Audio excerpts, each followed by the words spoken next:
bien, continuamos con Audición Gomidás, como ya les habíamos prometido, último análisis de este 2024 del Enguer Hachik Dargugacián, quien ya está con nosotros para poder charlar y para poder responder algunas de las preguntas, de las inquietudes de nuestros seguidores en Instagram que tienen para Hachik. Primero que nada, Hachik, buenas tardes, gracias por estar nuevamente con nosotros. Buenas tardes, gracias a ustedes. Un placer siempre. Hachik, nos han llegado muchas preguntas de nuestros oyentes, de nuestros seguidores, todas hacia vos. Nos parece que sos la persona correcta para poder responderlas. Si te parece, vamos a arrancar con algunas de ellas. ¿Estás listo? Sí, por supuesto, con Bueno, mucho gusto. muy bien. Vamos con la primera, que dice, ¿quién está del lado de Armenia hoy?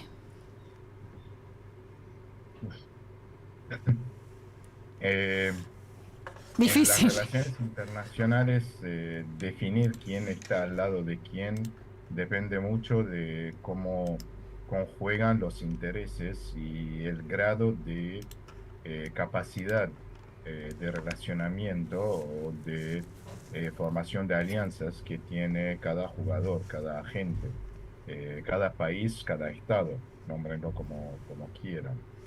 En el caso de Armenia, antes que nada, a 100 años de la muerte de uno de los grandes escritores internacionales, Kafka, eh, creo que la mejor forma de caracterizar la política armenia, tanto en Armenia interna como internacional, en el mejor de los casos, como kafkaesca. Ujú.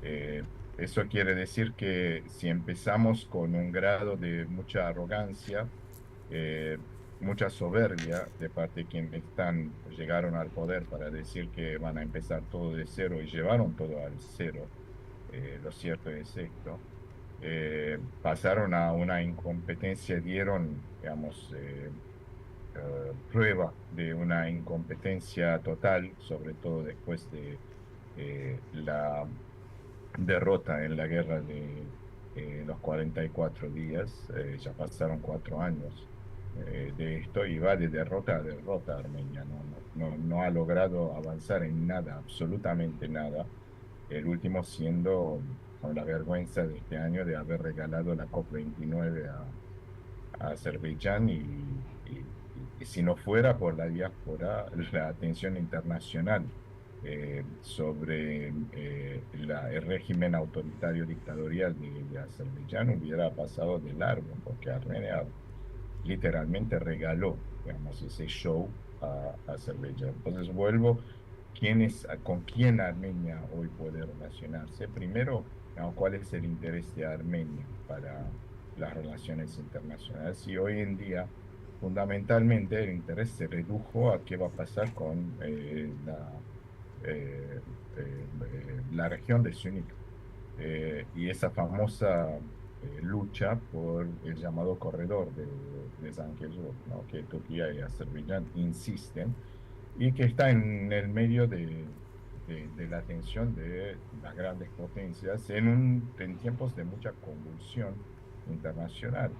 Eh, si hay algo que está indicando que hay un orden nuevo, por lo menos en el Medio Oriente, que se está formando, es la caída del régimen autoritario de Bashar al-Assad, la huida de Bashar al-Assad a Moscú, la derrota de Rusia en el Medio Oriente y la retirada de Irán.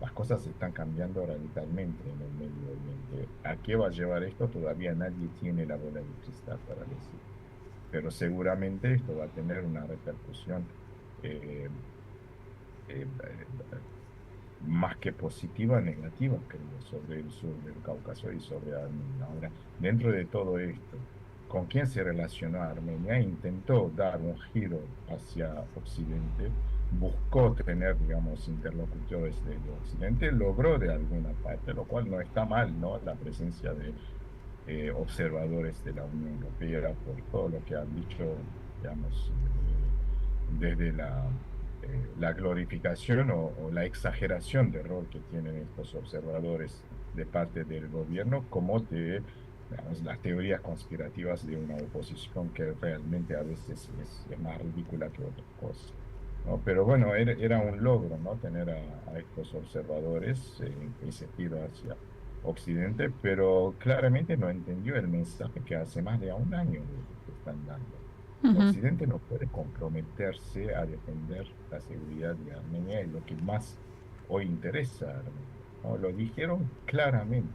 Ahora bien, dentro de este contexto, ¿cuáles son los países que tienen interés para que Armenia no caiga en lo que sería una dominación turco-azerí, ¿no? ¿Quiénes tienen interés para que esto no pase y que Syunik permanezca Armenia, la integridad territorial de Armenia? Claramente uno de estos países, sin ninguna duda, es Francia, ¿no? Confía en Armenia históricamente, o los armenios históricamente tenemos una muy buena relación, más allá de todo lo que pasó de vez en cuando en la historia de los dos pueblos y los dos países. Pero Francia está firmemente al lado de Armenia. Es muy interesante porque el pasado, creo que era el 7 de diciembre, cuando acá, por los 100 años de nacimiento de Aznavour, digamos, la Orquesta Estatal de Jazz de Armenia dio un recital organizado conjuntamente por las embajadas de Armenia, de Francia, UBAB y otras organizaciones, y ahí el embajador francés en Argentina claramente en sus palabras dijo que Francia está al lado de Armenia en defensa de su integridad territorial, por la integridad territorial de Armenia, eso lo dijo. Entonces, Francia es una con todas las limitaciones que esto significa. Y, y sin tener ilusiones de que Francia o las empresas francesas o algunos sectores de Francia no tengan intereses con Azerbaiyán, con las fuentes energéticas de Azerbaiyán o con Turquía. Una cosa no impide la otra, pero Francia está. Irán está muy interesado para que no acontezca esa conexión directa entre Najicheván y Azerbaiyán, o sea, no se produzca esa continuidad territorial del mundo turco, ¿no? Eh, del proyecto panturquista, y ahí claramente dijo que está dispuesto a intervenir. Ahora, la gran pregunta es la siguiente. Bueno, con todo lo que está pasando en el Medio Oriente y lo que puede venir todavía, y una retirada de Irán después de su sobreexpansión desde 2003, 2004, 2005 en adelante, ¿no? Irán perdió, digamos, claramente quién era eh, su quinta columna, su vanguardia, lo que sea en el Líbano, Hezbollah, después de la intervención de Israel, perdió en Siria un aliado fundamental, y ahora todo el mundo está mirando qué va a pasar en Irak y qué puede pasar en Yemen. Y ahí Irán está en clara retirada, y hay digamos, la dirigencia de Irán está muy consciente de eso, por lo menos desde la presidencia, ¿no? Los sectores más duros es otra cosa, pero por lo menos desde la presidencia están mandando mensajes de que quieren hablar con quien va a ser probablemente el que defina hacia dónde va a dirigir la política en el Medio Oriente y quizás en el mundo, que es el próximo presidente de Estados Unidos, Donald Trump, ¿no? Irán está mandando mensajes de que está dispuesto a sentarse en la mesa a negociar. Por lo tanto, ¿cuál es la capacidad de Irán intervenir? Más allá de que firmemente había dicho de que no va a permitir que esto pase en Armenia. Y nos queda el tercer país, entre comillas, aliado estratégico de Armenia, Rusia. Bueno, Rusia siempre es una alianza, yo voy a poner de esta forma, y sin, digamos, eh, políticamente, en forma políticamente incorrecta, es un aliado cínico de Armenia. Esto lo vimos desde la guerra de los 44 días, sino la guerra de los 4 días en Ujú. 2006, y hoy en día está lavando las manos en todo lo que está pasando, ¿no? De hecho, le pasó exactamente, exactamente el mismo comportamiento en Siria con su aliado que en Armenia, ¿no? Ahora, eh, ¿qué va a hacer Rusia? Todo indica históricamente que no está en el interés ruso de un, en un corredor en Sunik, porque el fortalecimiento de este mundo turco, digamos, es una amenaza eh, a la seguridad de Rusia también. Pero nadie, nadie puede asegurar que la historia se repite y nadie puede asegurar que Rusia de hoy en su visión geopolítica o por todos los desafíos que enfrenta a partir de esta agresión injustificada y absurda contra Ucrania que sigue hasta hoy Rusia no puede debilitarse, ¿no? O no puede sentarse a negociar algo cuyo precio, como siempre desde hace 100 años, lo va a hacer pagar a su aliado más fiel, más firme que tiene en el sur del Cáucaso, que es Armenia. ¿Y por qué esto es así? Por varias razones. La primera y fundamental es por la extrema dependencia de Armenia de Rusia, ¿no? Y estoy hablando fundamentalmente de dependencia económica, por más que niegan y digan cosas muy absurdas los dirigentes de Armenia. Está muy dependiente de Rusia. Esto es un problema. Es un hecho y es un problema. Y la incapacidad de una dirigencia de pensar cómo se puede mitigar por lo menos esta dependencia. El problema, sin embargo, es cómo Armenia se hace valer como aliado a cualquiera que puede encontrar intereses en Armenia. Esta es la gran pregunta, ¿no? Esta es la gran eh, incógnita en la política de Armenia, porque hasta ahora, si uno mira lo que está haciendo la dirigencia de Armenia, eh, el gobierno de Pashinyan iba a decir que esto no es serio, ¿no? Esto no es serio. Más allá de que tampoco ve alguna oposición que de pronto lo puede desplazar y transformarse en eh, un estado aquí en el mundo lo puede tomar con mayor seguridad.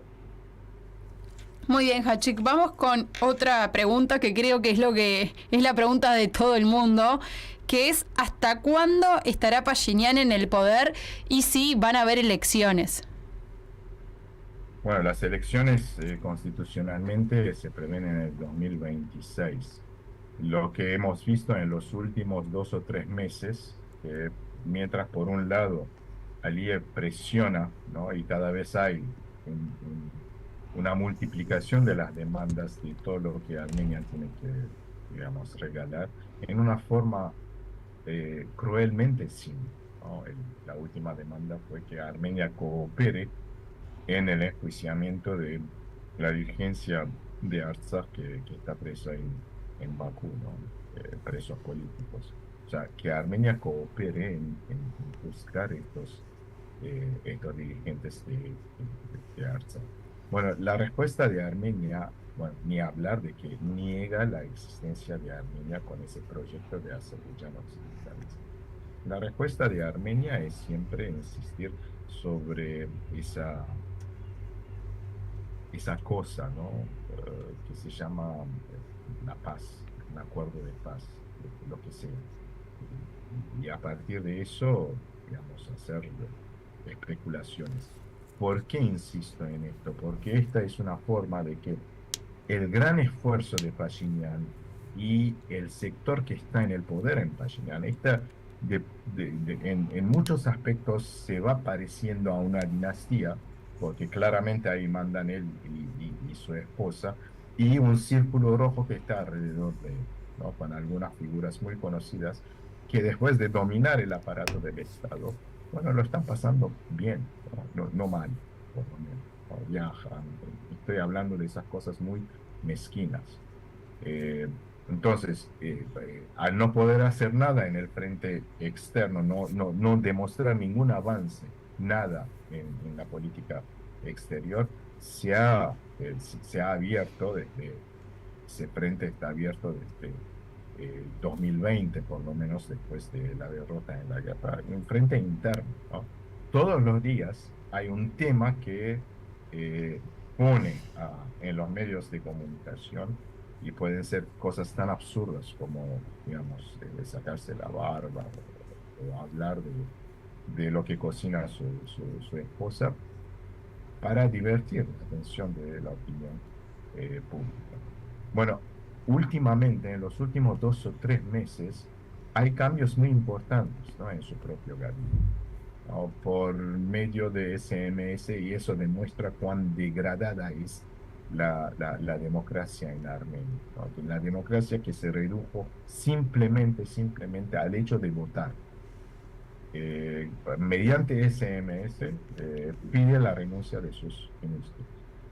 Dentro del propio partido al poder, hay claramente, digamos, pujas por el poder y pujas por el motín, ¿no? ¿Quién se queda con qué? Entonces, está apurando todos estos cambios internos para asegurarse que no hay ningún eh, desafío interno de su partido para su seguimiento, para su continuidad en el poder y al mismo tiempo aspira a firmar cualquier acuerdo de paz, cualquier acuerdo de paz, ¿no?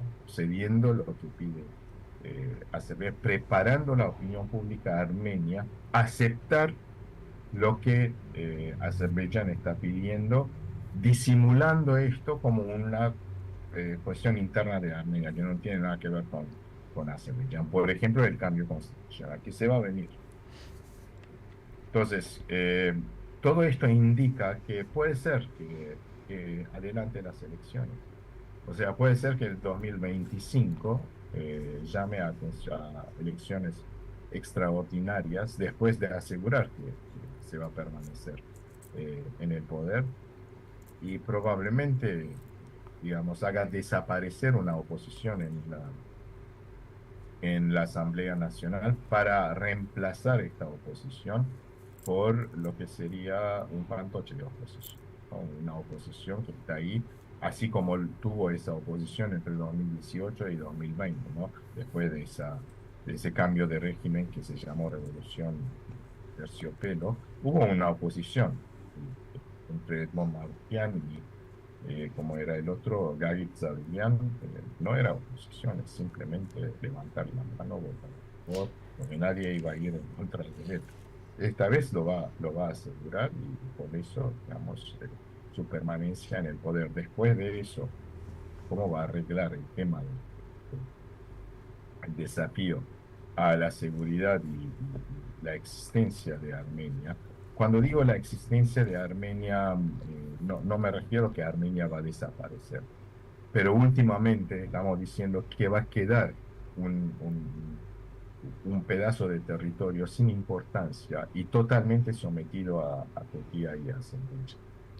Ahora, lo que él está haciendo es preparar una opinión pública para que acepte que esta es la nueva Armenia, esa es la realidad, ¿no? Y que para eso hay que hacer, digamos, olvidarse del genocidio, olvidarse de las demandas, someterse, no tener un ejército, transformar eh, lo que en realidad hoy en día es un estado-ciudad, ¿no? Un estado-ciudad porque más de 1 millón de personas viven en Yerevan, donde hay problemas tremendos, un estado policial, ¿no? Porque hay que mantener el orden ahí adentro, ¿no? Y el gran problema, el gran desafío para él va a ser la economía, porque ya no saben cómo aumentar eh, las, eh, los impuestos, porque el Estado no tiene ingreso. No tiene ingreso, Armenia se ha transformado en un país donde vivir es muy caro. Y de hecho, hace 2 días creo que escuchaba una entrevista de un economista que decían que aquellos rusos que huyendo de Putin fueron a Armenia, llevaron su conocimiento, el know-how, ¿no? Estos son rusos emprendedores, sobre todo en el área de la tecnología. Hoy en día están dejando Armenia y se están yendo a Georgia, donde hay condiciones más, digamos, más propicias para su desarrollo. Entonces, esa economía va a ser un gran problema para Armenia, ¿no? Desde Yerevan hacia, digamos, el resto de Armenia. Para concluir, constitucionalmente es el 2026, pero no hay que descartar que Pashinyan llame a elecciones anticipadas en el año que viene, el 2025. Y ojo que el año que viene son 110 aniversarios del genocidio armenio y todavía nadie habla. A ver, cada aniversario de genocidio es un desafío, pero todo el mundo sabe que estas cifras redondas, ¿no? Probablemente tengan una importancia, una trascendencia, pero nadie está hablando, y menos en Armenia. Hachik, sabemos que constantemente en Armenia se viven ataques. Una de las preguntas que nos hicieron llegar es ¿qué puede hacer el gobierno de Armenia para evitar nuevos ataques? Ataques externos Exacto. o amenazas de parte de Azerbaiyán, la respuesta es una sola. ¿No? Cualquier país, en primer lugar, después de una derrota, del tamaño de la derrota que sufrió Armenia, lo que tiene que hacer es repensar su política de defensa, reconstruir las Fuerzas Armadas. Bueno, eso no está pasando. Eso no está pasando, porque según las declaraciones de Pashinyan de anteayer, creo, cuando él supuestamente respondió a las demandas, a las nuevas demandas de Aliyev, él dije que las fuerzas, perdón, lo hizo en una reunión de su gabinete. Dijo que las Fuerzas Armadas tienen que adaptarse a los tiempos que se vienen. Ahora, ¿qué significa esto? Nadie sabe, porque Pashinyan siempre deja en el aire, así en forma muy abstracta, en una forma muy abstracta, todos los argumentos que llevan. ¿Qué significa que las Fuerzas Armadas tienen que adaptarse a esto? Bueno, lo único que podemos hacer es especular a partir de otros argumentos que en su momento había formulado, ¿no? En entrevistas o en diálogos eh, con representantes diversos del país o de la diáspora, ¿no? Estoy pensando en ese show que hicieron en septiembre pasado, ¿no? El encuentro panarmenio en Yerevan. ¿Qué es lo que está diciendo Pashinyan?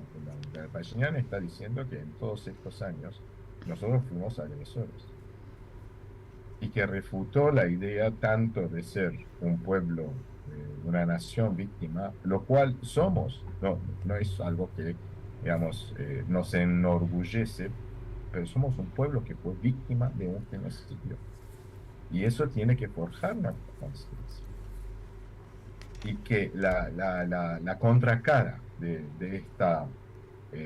esta autodefinición de un pueblo víctima es tener lo que en el gobierno pasado, o sea, el gobierno de Ser Sarkisian, el ministro de Defensa en su momento, Viken Sarkisian, había propuesto, ¿no? Un ejército nación, una nación ejército, algo así, ¿no? Que en su momento levantó muchos cuestionamientos, sobre todo por la resonancia un poco fascista de esto.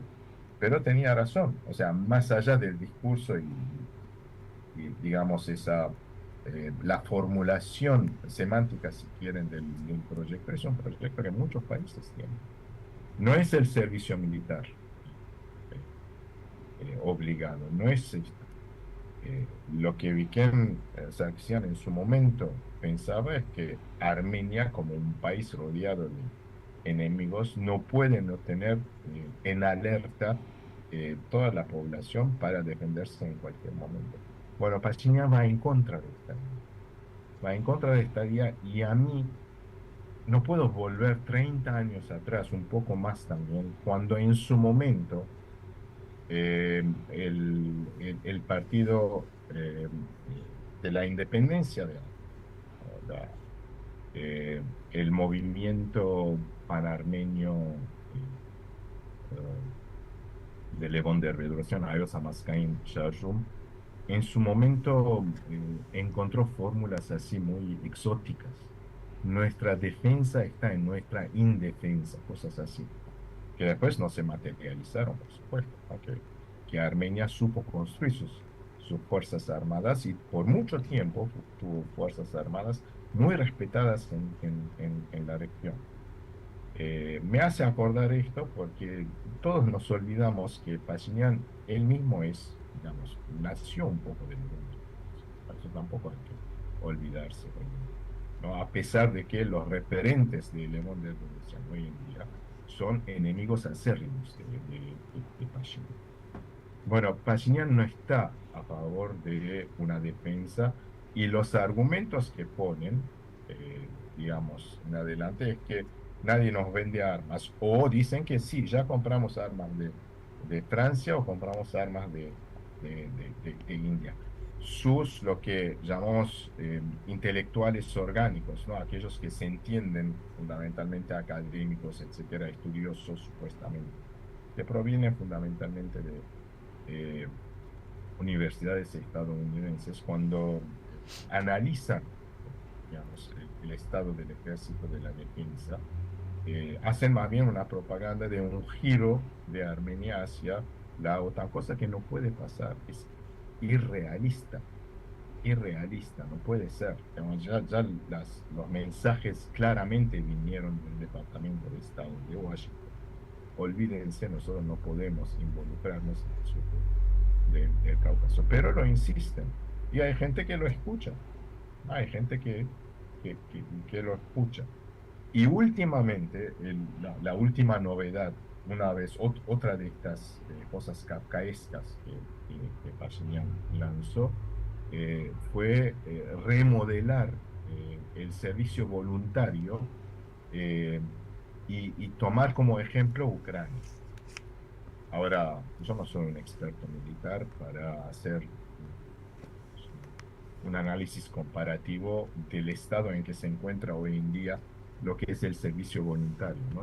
Que son pequeñas organizaciones de voluntarios que el Estado fomentó y que en la guerra de 44 días muchos de ellos fueron al frente cuando cuando Nikol Pashinyan no llamó a la movilización general en Armenia, ¿no? Sino que llamó a las organizaciones de defensa territorial, las organizaciones de voluntarios que manden, que pueden ser, digamos, excombatientes, gente que tiene experiencia, pero no es el ejército, no son las Fuerzas Armadas. Bueno, quiere cambiar todo este sistema, delegar más poder, si entendí bien lo que decía, delegar más poder a las autoridades locales de los MARS, ¿no? De las regiones, para que ellos organicen una defensa moldeada sobre el modelo ucraniano. Ahora, ¿por qué? ¿Por qué ese cambio abrupto? ¿Cómo esto puede elevar la defensa de Armenia de una agresión externa? Y la respuesta es que no sabemos. Porque todas las propuestas que hacen no la hacen por la seriedad de esto. La hacen para mantener entretenida la opinión pública.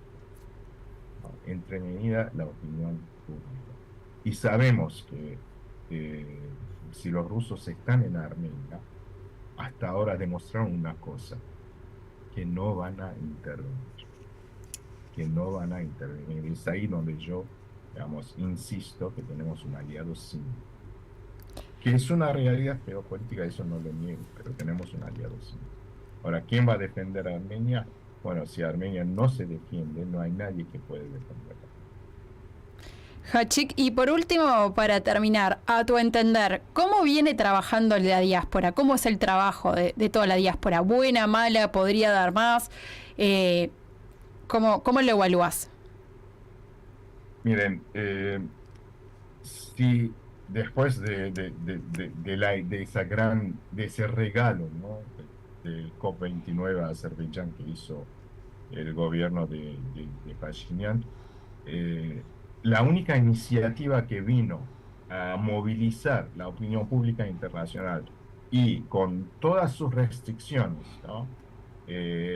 Digo restricciones porque no fueron liberadas los presos políticos en Azad, pero que la opinión pública, cuando se desarrollaba el COP29 en Azerbaiyán, estuvo al tanto. Es más, fueron representantes de distintos países, incluyendo Estados Unidos, Francia, etcétera, en Bakú a decir que tienen que digamos, liberar estos presos políticos. Esa única iniciativa, esas iniciativas vinieron de la INA. No hubo ningún respaldo del Estado de Armenia, aunque en Armenia algunas organizaciones de la sociedad civil y por supuesto partidos políticos de la oposición, ¿no?